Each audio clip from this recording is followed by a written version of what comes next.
이렇게 쌓은 그 크레딧 리스크에 대한 캐피탈을 좀 줄여줄 수 있는 여지가 있는 부분이 혹시 없느냐. 그래서 이제 그 부분에 대한 얘기입니다. 크레딧 리스크를 줄여줄 수 있는 미티건트가 담보가 있을 수 있고요. 보증이 있을 수 있고, 개런티. 그 다음에 네팅이 있을 수 있고, 기타 여러 신용 파생 상품을 사용하는 경우가 있을 수가 있습니다. 이런 것들을 사용을 해서 크레딧 리스크를 줄이기 위해서는 통상 스탠더다이즈드 어프로치에서 파운데이션 IRB 어프로치로 또 파운데이션 IRB 어프로치에서 어드밴스드 IRB 어프로치로 은행들이 그 위험관리 기법을 이제 접근 방법을 바꾸게 됩니다. 콜레트럴을 어떻게 조정하느냐, 담보를 어떻게 조정하느냐, 심플 어프로치만 여기서 설명하겠습니다. 심플 어프로치는 카운터파티의 원래는 리스크 웨이스를 고려를 하는데, 만약에 이것이 담보가 걸려 있다 그러면 담보의 리스크 웨이스로 대치를 시켜주면 되죠. 그게 이제 간단한 방법이고, 조금 복잡한 방법은 여기서는 생략을 하고요. 좀 관심이 있는 분들은 제 그 블로그에 보면은 제가 설명하는 거 아랫부분에 그 외국에서 그 FRM 강사가 그 구체적인 예를 바라고요. 개런티는 이제 보증이죠. 보증의 경우는 이것도 마찬가지입니다. 크레딧 서브스티튜션 어프로치라고 그래가지고 BBB 등급의 대출을 해주면 BBB 등급에 해당하는 그 웨이트 적용을 받는데, 만약에 AAA 등급의 뭐 AIG라는 보험회사가 보증을 해줬다.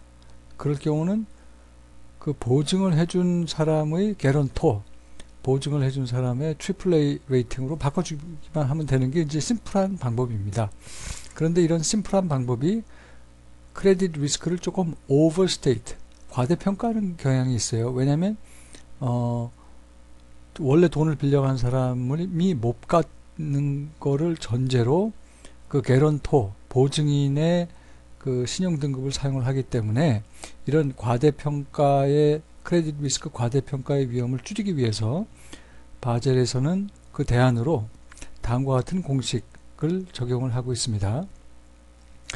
Capital required without the guarantee를 일단 계산을 하고, 그거에다가 multiply 곱하기 0.15 더하기 160의 probability of default of guarantor, 그러니까 보증인의 그 부도율을 이 일이 PDG예요. 그걸 여기다 이 공식에다 집어넣어 가지고 이런 식으로 보완하는 방법도 있다. 요지는 보증일 경우는 어떻게 돼요? 보증한 것만큼 크레딧 리스크를 줄일 수가 있는 겁니다. 뭐 심플 어프로치에 의하건 조금 소피스티케이트된 어프로치에 의하건. 그 다음에 지금까지는 이제 크레딧 리스크에 대한 얘기고, 이 바젤 2의 또 중요한 특징 중에 하나가 뭐였죠? 오퍼레이셔널 리스크, 운영 위험에 대해서도 캐피탈을 쌓는 거였잖아요. 그죠? 어떤 식으로 쌓느냐, 운영 위험에 대해서 어떤 식으로 쌓느냐 하는 게 이제 크게 두 가지 어프로치가 있는데, 그 얘기를 하기 전에 일단 요 얘기를 먼저 하겠습니다. 그 크레딧 리스크를 계산하는 데 있어서 그 조금 전에 배웠던 그 크레딧 리스크, 크레딧 미티건트라는 거 있잖아요. 크레딧 리스크 미티건트는 기본적으로 은행들로 하여금 신용 위험에 따른, 크레딧 리스크에 따른 캐피탈을 좀 덜 싸도록 만들었어요. 이것은 결과적으로. 그래서 캐피탈이 이 덕분에 물론 좀 정교한 접근 방법을 사용한 탓도 일부 있겠지만, 중요하게는 요 미티건트 탓 때문에 은행들 입장에서는 캐피탈을 좀 적게 싸도 되는 바젤2에서 그런 결과를 초래를 했는데, 이 오퍼레이셔널 리스크를 도입함으로 인해서 오퍼레이셔널 리스크에 대해서는 캐피탈 쌓는 게 그전까지는 없었단 말이죠. 근데 바젤2에 의해서 오퍼레이셔널 리스크에 의해서도 캐피탈을 쌓도록 바꿨기 때문에 결과적으로는 바젤 하나는 캐피탈을 적게 쌓게 만들고 다른 하나는 캐피탈을 더 쌓게 만드니까 결과적으로는 속된 말로 똔똔이 돼가지고 옛날 수준으로 캐피탈을 쌓는 바젤 1 수준의 캐피탈 쌓는 수준이 바젤 2에서도 거의 비슷한 수준으로 은행들 입장에서는 캐피탈을 쌓는 결과가 된 것입니다. 그럼 다시 본론으로 돌아가서 어떻게 오퍼레이셔널 리스크에 대해서 캐피탈을 쌓느냐. 그 베이직 어프로치에 의하면 지난 3년간의 평균 그로스 인컴의 15%를 쌉니다. 오케이? 반면에 스탠더드, 이거보다 조금 더 정교한 접근 방법에 의하면 그로스 인컴에 대해서 쌓는 거는 비슷한데, 이번에는 그 비즈니스 라인마다의 그 어떤 구별을 했어요. 그래서 조금 더 정교하게 하려면 여기서는 비즈니스 라인 상관없이 그냥 그로스 인컴의 15%로 계산을 해서 그 캐피탈을 쌓는 걸로 하고, 비즈니스 라인 구분을 둬서 캐피탈 쌓는 것은 이건 스탠더다이즈 어프로치고, 통상 이 경우에 그 VAR을 계산하게 되면 기간은 1년으로 잡고, 그 다음에 X 신뢰 수준은 99.9% 잡습니다. 그 다음에 요 부분은 그냥 간단히, 이거 필라 2거든요. 두 번째 기둥. 이거는 그 감시 감독 체계를 보다 좀 thorough하고 유니폼하게 가져간다는 얘기고요. 그리고 필라 3에 의하면은 조금 더 디스클로저를 많이 한다는 얘기니까 그냥 넘어가겠습니다. 근데 문제는 이제 바젤 2에서 나름대로 정교한 그 위험관리 기법을 하고 추가로 운영위험 같은 것들은 더 하고 했지만, 그럼에도 불구하고 작년 금융위기가 있었단 말이죠. 그래서 그거에 대한 지금 이제 반성이 일어나고 있는데요. 첫 번째 지적은 이제 제일 크게 문제가 됐던 게 소위 별도의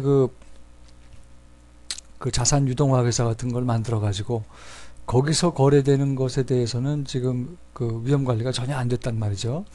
그래서 그런 어떤 그 트레이딩 목적으로 거래가 될 때의 그 크레딧 리스크도 우리가 전보다는 상당히 더 높은 수준의 위험 관리가 필요한 것이 아니냐.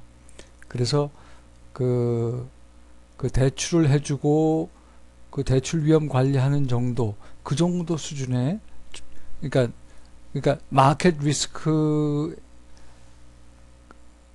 계산할 때도 거기 이제 뭐 채권 같은 것들이 포함이 돼서 계산이 되는데, 그것들을 조금 더 높은 수준으로 위험 관리를 할 필요가 있다. 그래서 기간은 보통 1년, 지금 신뢰수는 99.9% 얘기가 되고 있고, 이 스트레스 바의 얘기는 이런 겁니다. 통상 우리가 이제 백테스팅을 하면은 바 모형을 만들고 지난 한 2에서 4년 정도의 데이터를 가지고 만드는데, 이게 지난 2년 4년 동안 큰 문제가 없었으면 이게 바 계산에 별 의미가 없단 말이에요. 이번에 금융위기를 통해서 우리가 얻은 그 교훈은, 아주 큰 사건이 생겼을 때도 이게 버틸 수가 있는지, 그러니까 바 계산이 지난 2 내지 4년의 그 데이터를 가지고 백테스팅을 하지 말고, 아주 심각한 위기가 있었던 뭐 87년 주가 폭락 사건, 대공황, 아니면 작년의 금융위기, 그런 시간들을 통해서도 동시에 바 계산을 할 필요가 있다. 그럴 때 바 계산이 바로 스트레스드 바입니다. 이럴 경우에는 통상 한 2배 정도 바 값이 늘어난다고 하죠. 그 다음에 이제 세 번째로는 바젤 2가 이제 셀프 레귤레이션을 강조를 했는데, 이번 그 위기로 인해서 셀프 레귤레이션은 좀 어려울 것 같죠. 이게 이제 이것보다는 이제 보다 더 감시 감독 체계를 이제 강화하는 쪽으로 갈 것 같고요. 이 솔번시 2는 이제 보험회사에 적용되는 얘기입니다. 보험회사에는 특별히 그 국제 표준이 없었어요. 유럽 쪽에서는 이제 솔번시 1이라고 그래서 언더라이팅 리스크에 대해서만 이제 캐피탈을 쌓는 뭐 그런 관행이 있었다고 합니다.